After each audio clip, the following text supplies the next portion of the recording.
Boa tarde, turma. Hoje iremos iniciar um novo assunto. Iremos falar sobre triângulos. Agora iremos ver as condições de existência de um triângulo. Nas condições de existência de um triângulo, nós temos o seguinte. Aqui ele diz que a soma das medidas de dois lados de um triângulo deverá sempre ser maior que a medida do terceiro lado. O que isso quer dizer? Quer dizer que sempre a soma de dois lados de um triângulo tem que ser maior que o valor do outro lado, ou seja, o terceiro. Por exemplo, aqui, iremos pegar esses dois lados, 19 e 12. 19 e 12 vai dar 31. É maior que o terceiro lado, que é 23? Certo, é maior. Iremos pegar agora outros lados. Vamos pegar aqui 19 mais 23 tem que ser maior que esse outro lado aqui que sobrou, que o 12. Quanto é 19 mais 23? 19 mais 23 é 42. 42 é maior que 12? Sim. Vamos pegar agora o lado 23 mais o lado 12. Tem que ser maior. Qual for o lado que nós não coloquemos? O 19. Tem que ser maior que o 19. 23 mais 12 é 35. 35 é maior que 19? Sim. Então aqui ele obedeceu todas as condições de existência.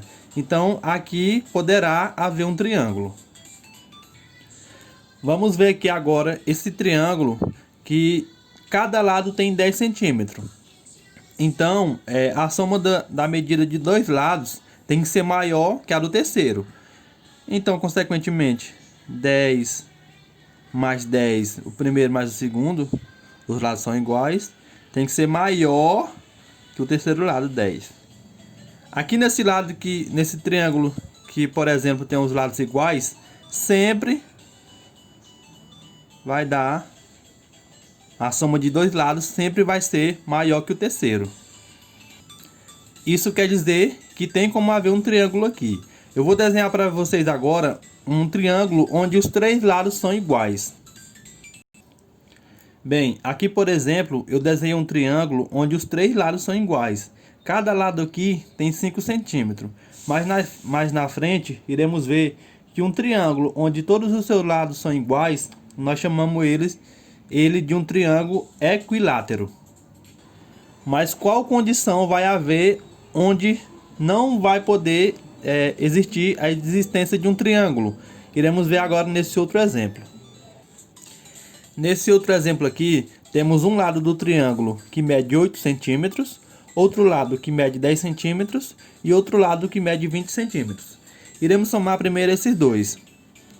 8 mais 10 tem que ser maior que 20. Quanto é 8 mais 10? Não é 18? 18 é maior que 20? Não. Então, aqui já não pode haver um triângulo. Se em uma das somas der errado, então não precisa nem continuar a outra, pois não vai ter como existir esse triângulo. Ah, professor, mas por que não vai poder existir o triângulo? Vou fazer agora um desenho para vocês, para ficar mais fácil para vocês entenderem por que aqui não iria poder existir o desenho de um triângulo. Porque iria acontecer isso. Um lado não ia tocar no outro. Então não iria formar o desenho de um triângulo. Ia ficar faltando um espaço. Então, e se ficar assim, ó, faltando esse espaço que nem vocês podem ver, não vai ser considerado um triângulo. Vou tentar demonstrar para vocês agora com o canudo. Esses três canudos têm a mesma medida. Então eles formam um triângulo. Esse triângulo é chamado triângulo equilátero, pois as três medidas deles são iguais. Vou mostrar para vocês que a medida deles são iguais, como vocês podem ver.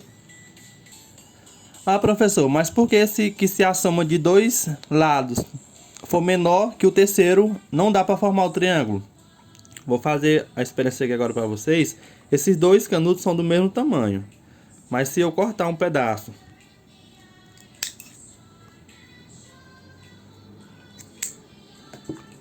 Vamos supor agora que esse lado vale 10. Antes esse aqui valia 10, mas agora esse vale 4 e esse vale 4. 4 mais 4 é 8. 8 é menor que 10. Então aqui você nunca iria conseguir formar um triângulo, porque olha, iria faltar um lado. Nunca iria topar no triângulo, olha. Sempre iria ficar faltando. Por isso dizemos que se a soma de dois lados de um triângulo, se a soma deles dois for menor que o terceiro lado, como vocês podem ver, os dois juntos é menor que o terceiro, não vai haver existência de triângulo. Iremos ver agora um pouco sobre classificação de triângulos quanto aos lados. Aqui, por exemplo, nesse triângulo, você pode ver que esse lado vale 6 centímetros, esse outro vale 6 centímetros e esse outro vale 6 centímetros. Quando em um triângulo todos os lados têm os mesmos valores, nós chamamos ele de equilátero. Por exemplo, se aqui vale 6 centímetros, aqui nós podemos chamar de A. Então aqui, como tem o mesmo valor, podemos chamar de A. E aqui embaixo também podemos chamar de A, pois os três têm o mesmo valor, assim chamado de equilátero. E agora vemos esse outro triângulo aqui. O que muda nele? Vocês podem ver que um lado tem 5 centímetros e o outro tem 5 centímetros. Ou seja, ele tem dois lados iguais e um diferente. Quando o triângulo tem dois lados iguais e um diferente, nós chamamos ele de triângulo isósceles. Por exemplo, se aqui nós podemos chamar de A, é igual ao outro lado, né? A. Mas aqui já é diferente, é 4 centímetros. Então, ele não tem os três lados iguais, só dois. Então, esse triângulo vai ser chamado de triângulo isósceles. E temos o terceiro triângulo, chamado de triângulo escaleno. Quando que vai ser um triângulo escaleno? Quando nenhum dos lados forem iguais. Por exemplo, aqui temos um lado medindo 4 centímetros, temos o outro medindo 6 centímetros e temos o outro medindo 8 centímetros. Ou seja, nenhum dos lados são iguais. Quando em um triângulo nenhum dos lados forem iguais, você vai chamar ele de triângulo escaleno. Ou seja, aqui um lado vai valer A, outro lado vai valer B e outro lado vai valer C. Vocês podem notar que em todos esses três triângulos, qualquer a soma de dois lados que vocês fizerem sempre vai ser maior que o terceiro. Se vocês somar 6 mais 6, vai dar 12, que é maior do que 6. Se vocês somar 4 mais 5, vai dar 9, que é maior que 5. E desse outro lado, se vocês somarem 4 mais 6, vai dar 10, é maior que outro.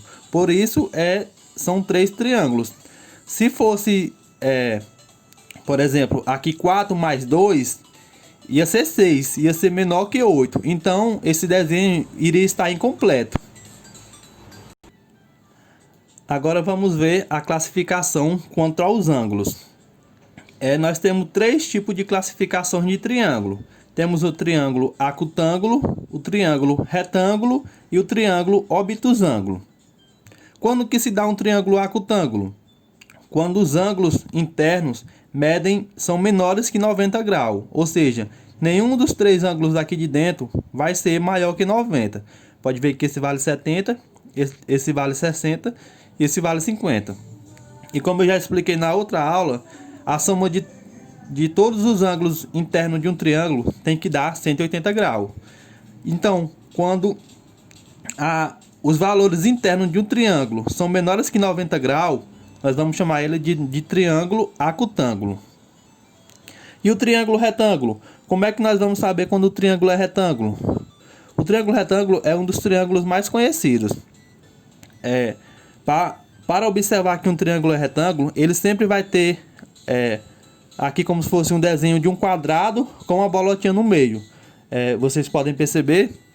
E quando tiver esse desenhozinho de um quadradozinho no canto do ângulo e tiver uma bolota no meio, vai significar que um desses ângulos, ou seja, esse ângulo, vai valer 90 graus. Ou seja, se o triângulo tiver um ângulo que vale 90 graus, ele vai ser chamado um triângulo retângulo. Aqui da mesma forma vocês podem somar que os ângulos internos desse triângulo também vai dar 180 graus. Ou seja, todos eles vão dar 180 graus porque é uma propriedade dos triângulos. Ou seja, nessa propriedade diz que a soma de todos os ângulos vai dar 180 graus. Então, quanto aos ângulos, o último que nós vamos ter é o triângulo obtusângulo. Quando que vai se dar um triângulo obtusângulo? Quando um ângulo é maior que 90 graus. Por exemplo, nós temos esse ângulo aqui, que ele mede 130 graus. Ou seja, quando um ângulo for maior que 90, ele vai ser um triângulo obtusângulo. Então, de maneira resumida, vamos ter um triângulo acutângulo quando os ângulos internos forem menores que 90 graus. Vamos ter um triângulo retângulo quando um dos ângulos for igual a 90 graus, e vamos ter um triângulo obtusângulo quando um dos três ângulos for maior que 130 graus.